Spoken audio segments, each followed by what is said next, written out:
नवापूर तालुक्यातील सर्वप्रथम Marathi YouTube news channel Navapur live news NLN आपल्या हक्काचे व विश्वासाचे व्यासपीठ।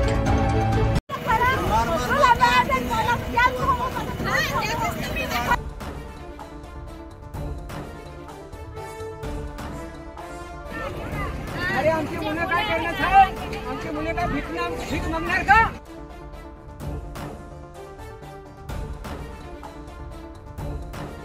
विभागाने 3 किलोमीटरची परवानगी दिली, ते काम पूर्ण झालं। त्याच्यानंतर 575 मीटरची परवानगी दिली, ते काम सुद्धा पूर्ण झालेलं आहे। आणि हे जे काम चालू आहे, एक्स्ट्रा काम चालू आहे, ही समोर कंपनी आलेली आहे। त्या कंपनीच्या दबावाखाली हे तहसीलदार आणि PSI साहेब आदिवासी दबाव टाकून रस्ता खोदतायत। नांदवण शिवारात गट नंबर 70 मधील जमीन विना मोबदला 200 मीटर जमीन हडप करून अतिरिक्त रस्त्याचं काम बेकायदेशीररित्या पोलिसांचा धाक दाखवून काम करत असल्याचा आरोप स्थानिक नागरिक आणि सत्यशोधक शेतकरी सभेचे RT गावित यांनी केलाय। विभागाने 3 किलोमीटरची परवानगी दिली, ते काम पूर्ण झालं। त्याच्यानंतर 575 मीटरची परवानगी दिली, ते काम सुद्धा पूर्ण झालेलं आहे। आणि हे जे काम चालू आहे, एक्स्ट्रा काम चालू आहे, ही समोर कंपनी आलेली आहे। त्या कंपनीच्या दबावाखाली हे तहसीलदार आणि PSI साहेब आदिवासी दबाव टाकून रस्ता खोदतायत आणि 24 मीटरचं अधिकरण करतायत। या शेतकऱ्यांची 2 एकर जमीन विना मोबदला घेतायत।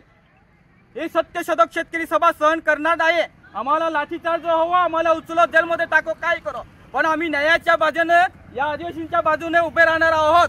जोपर्यंत न्याय भेटत नाही तोपर्यंत लढा हा चालूच राहील। हे बेकायदेशीर काम सुरू आहे, बेकायदेशीर जबरदस्तीने चालू आहे, कंपनीच्या फायद्यासाठी आदिवासींना मारण्याचं काम चालू आहे। आणि त्याला जबाबदार आहे इथले तहसीलदार आणि इथले PSI साहेब नवापूरचे। हे जबरदस्तीने ते काम सुरू केलं आहे आणि आदिवासीवर दबाव टाकतायत आणि आता आम्हाला अटक करण्यासाठी ते जात आहेत।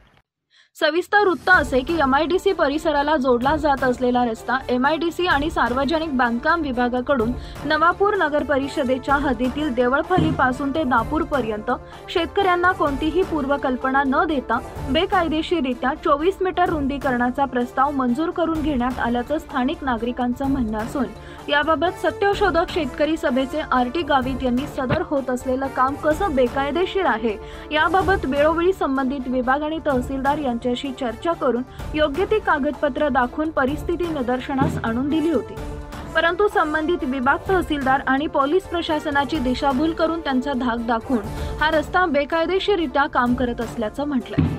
24 मीटर अधिकची जागा अधिग्रहण न करताच त्या जागेवर रस्त्याचं काम करत असतील तर आम्ही गप्प बसणार नाही आणि वेळीच प्रशासनानं दखल घेतली नाही तर संबंधित MIDCचे अधिकारी पाटील तसेच संबंधित अधिकाऱ्यांवर आदिवासी अन्याय अत्याचार प्रतिबंध कायद्याअंतर्गत गुन्हा दाखल होत नाही व आदिवासींना न्याय मिळत नाही तोपर्यंत स्थानिक शेतकऱ्यांसह सत्यशोधक शेतकरी सभेच्या वतीनं बेमुदत उपोषण करण्याचा इशारा देण्यात आलाय।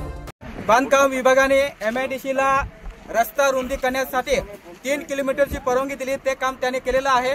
त्याच्यानंतर 575 मीटरची परवानगी दिली, ते सुद्धा काम त्याने पूर्ण केलेलं आहे। त्याच्यापेक्षा जास्त काम त्याने केलेलं आहे। आणि आता शेतकऱ्यांना कोणत्याही पूर्व सूचना न देता, नोटिसा न करता, त्यांची जमीन अधिग्रहण न करता परस्पर पोलिसांना घेऊन जबरदस्तीने रस्ता खोदण्याचे काम हे MIDCच्या अधिकाऱ्यांनी सुरू केलेलं होतं। समोर पाटील साहेब आहेत, यांनी पोलिसांना चुकीची माहिती दिली। 3 किलोमीटरच्या जागावर त्यांनी सांगितले पोलिसांना तोंडी की 3 किलोमीटर आणि 150 मीटरचं दिलेलं आहे आणि ते खोटं ठरलं आहे। आता आम्ही PSI साहेबांना सांगितलं की जेवढं काम झालेलं आहे तेवढं मोजमाप करा, की आम्ही त्या MIDC वाले साहेबांसमोर आता पूर्ण ती मोजणी करतो रस्त्याचे। जर मंजुरीपेक्षा जास्त काम केलं असेल तर हे पाटील साहेब आहे MIDCचे, हे चुकीची माहिती देऊन प्रशासनाला अंधारात ठेवून आदिवासींना अन्याय अत्याचार करतात। यांच्यावर अॅट्रॉसिटी गुन्हा दाखल करून आदिवासींना न्याय मिळवून देण्यासाठी सत्यशोधक शेतकरी सभा हे खंबीरपणे उभी राहणार, हे आज आम्ही ठामपणे सांगतोय। आपल्या हक्काचे व विश्वासाचे व्यासपीठ।